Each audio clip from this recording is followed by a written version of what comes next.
How's it going, metalheads, and welcome back to another video. This is going to be kind of an interesting one. It's a topic I haven't really talked a whole lot about. But yeah, today we're going to be discussing the Metal Archives, or Encyclopedia Metallum, as it's known online. Yeah, we're going to discuss the goods and the bads, so the pros and the cons. We're just going to, get it as a whole discussion. So you guys will have to let me know what you think in the comments, because it's kind of an interesting topic to talk about. So if you're not aware, there is a website called Metal Archives or Encyclopedia Metallum, and it is a place where people will list bands, and then they can list their discographies, they can list what record labels they're on, there's, artist pages about a whole lot of people, stuff like that. It's a very comprehensive list, and it's a really nice resource if you're trying to find out about smaller bands, because a lot of the smaller bands are on there, usually. Barring being like, a tiny little garage band, there's a good chance you can find the bands that you're looking for on Metal Archives, and you can find, info about their discographies and who's in the band, all that kind of stuff. So it's a really good resource. I use it a whole lot, when I'm doing small band shoutouts. A lot of the info that I get comes from Metal Archives on those bands, and it's a super nice resource to have to learn about all those different types of bands. And they obviously put a lot of work into it, the admin and stuff on there, and also the fans are able to upload stuff as long as it gets approved by admin. So a lot of people put a whole lot of time into that website, and I really respect that. And it's a great resource for a lot of metal stuff. However, and if you watched Thralls and Metal video on this, I think it was about a year ago now, you'll know that for them to call themselves an encyclopedia is a bit of a stretch. Because there's a lot of rules on who gets included on the archives. And it's pretty much just up to the admin's discretion. And to me, from looking in, it seems like there's a whole lot of gatekeeping going on. And you know how I feel about gatekeeping. I think it's dumb and hokey as shit and just doesn't need to happen. But it's not my website, so none of us can do anything about it. So bands like Suicide Silence, one of the biggest deathcore bands, get left off, and in deathcore and metalcore and that kind of stuff is really one of the genres as a whole that Metal Archives is weird about, because one of the defining characteristics that they put on there that a band has to have in order to be included, they have to have metal riffs. Now that is subjective in and of itself. We could have a whole argument about what a metal riff is, but if that's like one of the biggest things that you're looking at, Suicide Silence has a shitload of those riffs. And if you watched Thralls and Metal video on it, they talked about a whole lot about different bands and how bands that sounded pretty much exactly like them were on, but certain bands weren't. And so to that point, they talked about Suicide Silence, but I'm going to talk about them too because that's a really big omission for me. Whitechapel's on there, and Carnifex is on there. Stuff like that.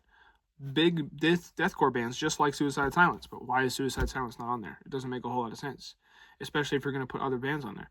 I get if you're going to omit an entire genre, stick to it, and that would make a lot of people pretty angry, but it would also make a whole lot more sense. If you're consistent with something, it's, even if a lot of people don't agree with it, it's better than being just half-assing it, because they're over here like saying that you can't include these types of bands, and then they include some of them but not all of them. And so I feel like that's even worse than, omitting an entire genre. If you were consistent, it'd be better than whatever they do now. Thralls of Metal talked a whole lot about, kind of post-metal stuff, which I'm not really into a whole lot, but I can see how that would be annoying. They talked about a whole lot of bands that sound like each other that aren't, included on Metal Archives. They talked about hardcore a lot and how the metallic hardcore line gets a little bit blurred with Metal Archives. And, I can see that sort of, but I do feel like that hardcore in general even has a really big connection to metal. And so I feel like a lot of those bands, could be considered, metal bands, because again, metal riffing, like that's a very broad, they also, in the rules for posting bands, they also say that you can't put hard rock bands that skirt around metal. It has to be objectively metal bands. And then you go on there and there's shit like Rush and Crocus. I was confused why Crocus was on there, because while they're a pretty heavy band, I would call them a hard rock band. If you don't know Crocus, they're a classic hard rock band from Switzerland. But I've listened to most of their discography, and at no point would I really call them, heavy metal. I would call them more of a hard rock band. So I thought that was really weird. And, Rush, everybody knows Rush. And that was a really weird one where it was kind of just like the moderator saying, you know, they're on there because we like them and fuck you. So I don't really know what that was about, but it really seems like, and you know, it's their website. They created it, so they're allowed to do what they want with it. But it really seems like if you're going to call yourself an encyclopedia of metal, you should be consistent and at least have, you know, if you're going to omit genres, omit the entire genre. Don't leave out certain bands that are some of the biggest in the genre. One omission that I thought was really interesting to me was Fit for an Autopsy. Now, I'm not the hugest Fit for an Autopsy fan. I haven't listened to a whole other material, but the material I have listened to is pretty damn metal. You know, it's death metal-y, maybe a little bit of hardcore influence to me. I don't know. I'm not the biggest judge on Fit for an Autopsy, like I said, but I really feel like that's something that really needs to be looked at because they're definitely a metal band. So I don't know what that's about. I don't really know what genre to put them in, like subgenre, but they're definitely should be considered on Metal Archives because they're a metal band. So it really feels like just the consistency, lack of consistency is the biggest thing, you know. Like I said, if you're going to omit certain genres, that's fine. But change your name to, you know, list of these genre bands, not, you know, encyclopedia of metal, because you're not including all of metal. And, you know, the definition of what metal is also kind of subjective in a way, but it's less so, you know. Obviously, deathcore is metal, is a subgenre of metal. It has been since its inception, as with metalcore and all that kind of stuff. So the fact that you're not going to include some of those bands is really annoying. And, you know, I might get some hate for this video because of elitists and who are going to call me a poser for liking those kind of bands and that kind of music, but whatever, you know, it's subjective. But I just feel like that if something is widely accepted as metal, which deathcore, metalcore, all that kind of stuff is widely accepted as a metal genre, either say you're not going to include it or, you know, include everybody. Don't just, yeah, like I said, consistency here is the biggest issue. And actually, I learned that they omitted those bands. I had no idea until I was looking at Killing of a Sacred Deer, which is my favorite deathcore bands right now. I was trying to find what other bands the members were in, because I heard they were in a lot of other bands. And I think it was Ceration is on there. But if you look at the member list, Killing of a Sacred Deer is on there. So I went to try to add them, and then it said no deathcore bands, and I was like, what the heck? And so then I was Googling Whitechapel and all them, and they were on there, and I was like, well, that's kind of weird. Maybe you should rethink your guidelines, you know?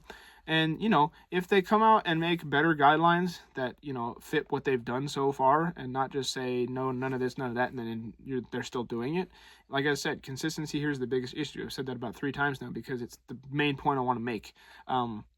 You can't just make rules and then sort of follow them because they're your rules. And like I said, you can make whatever rules you want for your website.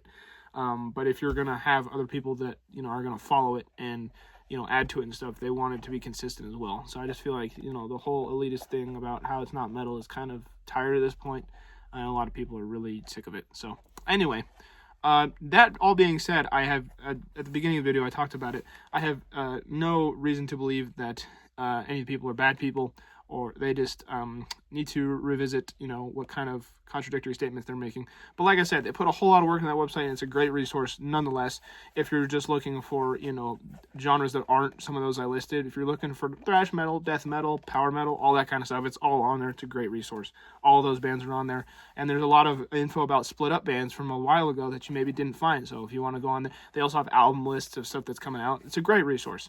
Really great resource for finding new music and new bands and old bands that you haven't found, stuff like that. So I'm not bashing Metal Archives at all. I'm just saying, you know, maybe they could change some of their guidelines and stuff like that to, you know, make it more consistent with what they're trying to do there. But by all means, go check it out. It's an awesome website, and I really dig it. And I really dig the random band feature. I've been using that a lot lately. So yeah, definitely go check out Metal Archives if you haven't heard of that already, because it's a super awesome resource for new music. I just think that they could change a little bit of stuff in their guidelines and their, you know, rules to make it a little bit more consistent with what they're trying to do. But anyway, I hope this video was informative, and let me know your opinions on this subject. Hope you're all doing well. Have a nice day. See ya.